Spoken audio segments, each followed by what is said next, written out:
Everyone always says if you have leftover rice, you should just make some fried rice.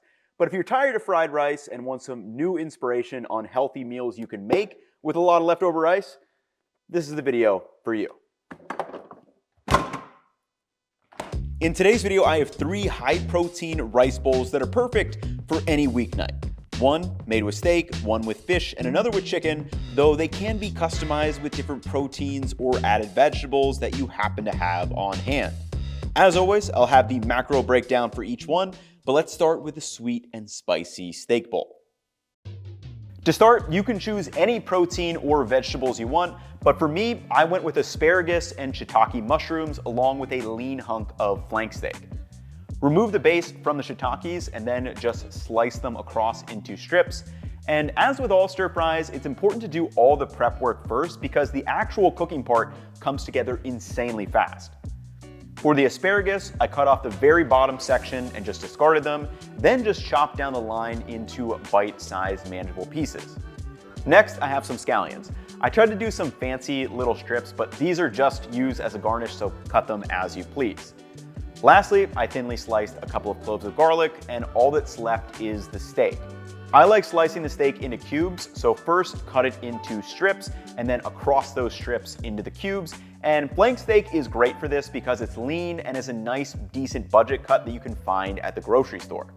After cubing, add a little sprinkle of salt to the meat and set that aside. Now before cooking, we need the sweet and spicy stir-fry sauce. For this one, I added 10 grams of soy sauce, 15 grams of hoisin, 10 grams of sambal or chili garlic paste, and some toasted sesame seeds, though sesame oil would be great here as well. To cook, first set a wok over ripping high heat. And I actually weighed out exactly how much oil I used for this stir fry, and it's included in the macros. Obviously, the more fat you add, yeah, it's going to taste better. It's gonna give you a little bit nicer texture and everything, but you don't have to go crazy if you don't want to. To start, I added 5 grams of neutral oil, then dropped in the garlic for just 20 seconds so it can start to release those flavors. Next, toss in the mushrooms and asparagus along with a pinch of salt and saute everything down for a couple of minutes. And you could cook the veggies with the steak if you wanted to, but I like to do them in 2 steps and then only sauce the steak. And once those veggies are done, just set them aside.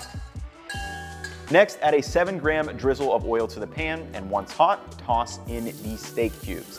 And don't bother moving these around. I like to let them sear on one side for a couple of minutes to develop some browning on the exterior before we add on the sauce. And at this point, I did add a tiny bit more 3-gram drizzle of oil, and really this is what I'm looking for when it comes to the browning. After a few minutes, move the steak around to cook the other side, and then pour in that stir-fry sauce. And let this cook for another minute or so the sauce can reduce down and stick to the exterior of the steak, but that's all there is to it. To assemble, I added 1.5 servings of leftover rice, added half of the veggies along with another sprinkle of toasted sesame seeds before adding that steak. And very importantly, do not forget the garnishes. So I added a 3-gram squirt of Kewpie mayo and a little bit of leftover stir-fry sauce I had before hitting it with pickled ginger and some scallions. And macros will be on the screen right now, but let's enjoy. Excitement level pretty high right now. It's like 2:30 in the afternoon. All I've had eaten today is a yogurt earlier because I knew that this thing was coming. Let's give it a taste test. I just got to get into this thing.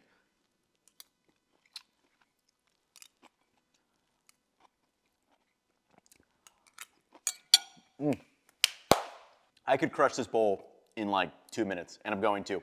3 important things that may be looked in the actual recipe. Use of the pickled ginger, adding some kind of acidic component, but pickled ginger especially, really, really good topping in there. Secondly, toasted sesame seeds. I was actually out of sesame oil, which I was gonna use instead, but then just toasted up some sesame seeds and kind of sprinkled those in throughout the little sauce we made, but then also added them to the vegetables. That really comes through. And then just getting some nice little crunch snap on the vegetables still instead of super limp ones, I really, really like. And really those 3 elements, in addition to a nice saucy steak, absolutely to die for. But that being said, this one's out of the way. Let's move on to rice bowl number 2 or number 3. I'm actually not sure which order I'm putting these into yet. So whichever one is next, that one's coming. I stumbled across this recipe for Oyako in Mastering the Art of Japanese Home Cooking, and the core components are really chicken, cooked with eggs, and a little bit of broth that almost creates this loose omelet, which at first I thought, this seems a little odd. But it was so easy, I decided to give it a try and was blown away by the simplicity and comforting filling nature, and as you can guess, it's really high protein too. So again, there's one component you may not already have, and that is dashi broth. And I want to make a video just about dashi, but let me give you the quick version because it's made with just 2 pantry staples. Dashi is a staple of Japanese cuisine used in countless dishes, and it's a broth made with kombu, which is a seaweed, and bonito flakes, which are made with smoked and dried fish. And both are pantry staples I always keep on hand now. To make the broth, set water over medium-high heat and toss in a piece of kombu and bring it to a boil, which will infuse the water with the glutamate and salty taste. Once boiled, turn the heat off and toss in the bonito flakes and let that sit for 30 seconds off the heat, then just strain it into a jar and you have a delicious broth that can be used in soups, noodle dishes, or cook vegetables in it. Once the dashi is done, add 75 grams to a bowl along with 20 grams of soy sauce, 10 grams of rice wine vinegar, and 5 grams of sugar, and this creates a kind of seasoning liquid of sorts. Other than that, the only other ingredients needed are a couple of eggs, 150 grams of cubed up chicken, 5 grams of sesame oil, and some sliced scallions. To cook, add the sesame oil to a pan over medium heat and toss in the chicken along with a pinch of salt and cook for 3 to 4 minutes until no pink remains. And optionally, here is where you could customize and add vegetables or tofu in place of the chicken if you would like. Once cooked through, turn the heat to medium-low and add in that dashi seasoning liquid and let that come to a simmer and reduce for about 45 seconds, which will concentrate the flavor just a bit, then beat up the eggs and pour them right over top. Add the scallions next and set that lid on top but slightly offset to let it steam so the eggs can set and cook. And in the traditional version, these are still supposed to be almost a little liquidy, so exactly what that texture may look like for you can vary. After about 5 minutes, add the egg and chicken mixture over some steamed rice, and then to top this, I like going with a little bit more of that furikake rice seasoning, a 5-gram drizzle of Kewpie mayo, and a cross drizzle of sriracha before enjoying.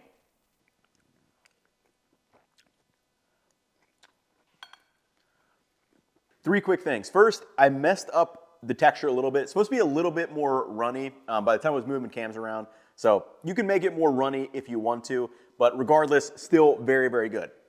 Secondly, adding that baby drizzle of Kewpie, like 5 grams at the most, onto the top makes a massive difference. Gets to that nice little mouthfeel and just helps all those flavors spread around. And we only use 5 grams of sesame oil in the beginning, so very low fat as well. And then thirdly, this thing is literally all pantry staples. The only fresh thing is the scallions, but like you can keep chicken breasts in the fridge, eggs in the fridge. The dashi stock is just kombu and bonito flakes, which those you just keep in your pantry. Takes like 10 minutes to make a quick batch of this stuff, and then you have it in your fridge. And this is super filling. I mean, it's eggs, it's chicken, just seasoned up with that broth. A little nice touches of maybe the furikake rice seasoning. And this meal is killer, just super filling, delicious. Doesn't look the prettiest, but man, what a great rice bowl. So with that being said, let's move on to rice bowl number 3. Though all of these take 20 minutes or less, the Hawaiian-style tuna poke bowl is the easiest of the 3, but you probably have a big question. And that is, how do I buy fish that is safe to consume raw? And this is another topic I feel like I should do a whole video on, but let me do a brief rundown here. In the United States at least, the USDA and FDA do not have clear regulations on what makes fish safe for raw consumption. Like there is no stamp of choice or prime fish like there is for beef, but obviously sushi, poke bowl, sashimi is sold all over the US, so obviously someone is having to judge that, and in that cases, it really comes down to the fish market or the seller. So if you see terms like sushi or sashimi grade, or a suggestion that you can serve this fish raw on the packaging, that is a claim made by the seller, but there is not an outside organization inspecting it. And Serious Eats has a good article on this that I'll link below, but here are the tactical steps I personally take to buy fish raw, which is broken down into fresh versus frozen. So if I'm buying fresh fish at a fish counter or market, just ask the butcher. You gotta remember, a lot of grocery stores have sushi for you to buy and some make it on site. So if I wanna make poke or sushi, just ask someone, what fish should I get to eat raw? Now, when it comes to purchasing frozen fish on my own and I don't have someone to ask, first I stick to large tuna blocks or salmon, and specifically farm-raised salmon. And these can both be found at a lot of larger grocery stores these days. Then once I pick one out, I look for a couple of things. On the packaging, again, while it's not regulated, I do look for the words like sushi or sashimi grade, and then additionally, I'll look up the seller online and you can usually find more information. For example, I saw this tuna block was from Hawaiian Select, so I just looked it up online. And I found a page where it says thaw, and this can be served raw for sashimi, sushi, or other rare or raw Japanese style dishes. So while there may not be a stamp from the USDA, I mean, sellers should be acting in good faith if they say raw or sushi grade on the actual packaging, because if it's not, they're probably gonna be going out of business. Now, I've never had any issue when purchasing and eating raw fish, sticking to those basic steps, but now I need to show you how to make this because something this simple should not taste quite this good. To start, I first made a batch of spicy pickled carrots. This was done by using a julienne peeler with 1 large carrot and then slicing up 2 serrano peppers before adding those to a jar.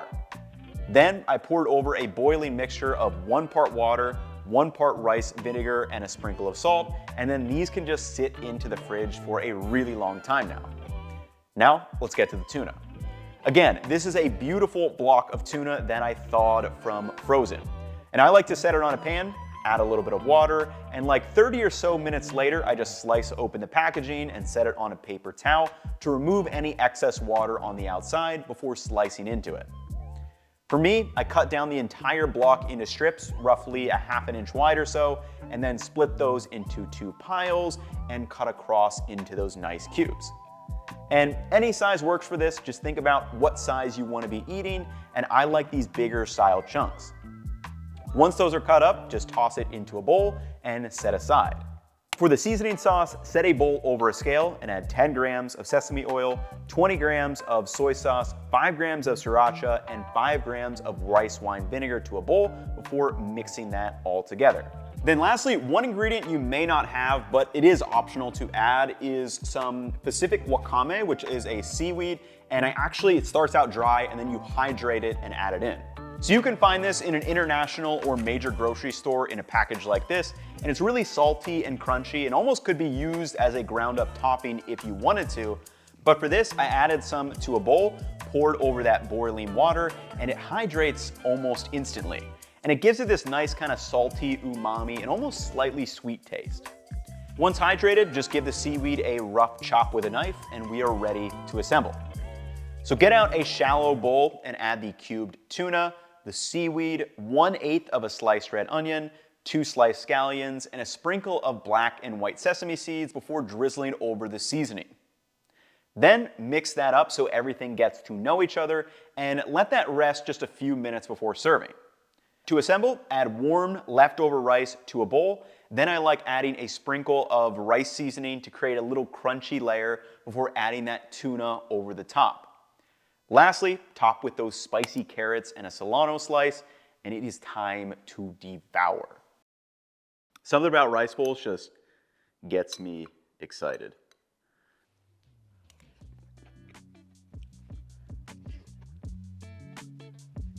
That might be one of the best ways to just eat a bowl of basically pure protein.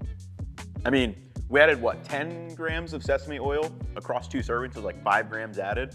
But other than that, it's just like soy sauce, some seasonings, and then the rice. I mean, wow, it does not get much better than that. All you gotta really do is find some good tuna. But I feel like nowadays you can get those frozen like sushi or sashimi grade blocks at a lot of grocery stores now. So just keep an eye out. It's definitely kind of a splurge item, but man, oh man, does it make one incredible quick weeknight lunch or dinner. In conclusion, these 3 recipes will be up on my website if you guys want to follow them exactly, but feel free to customize with those different seasoning sauces or different vegetables, different pickled items that you happen to have with you in the fridge, pantry, or whatever. But that will wrap it up for me in this one. Hopefully you guys have enjoyed. I will catch you all in the next one. Peace, y'all.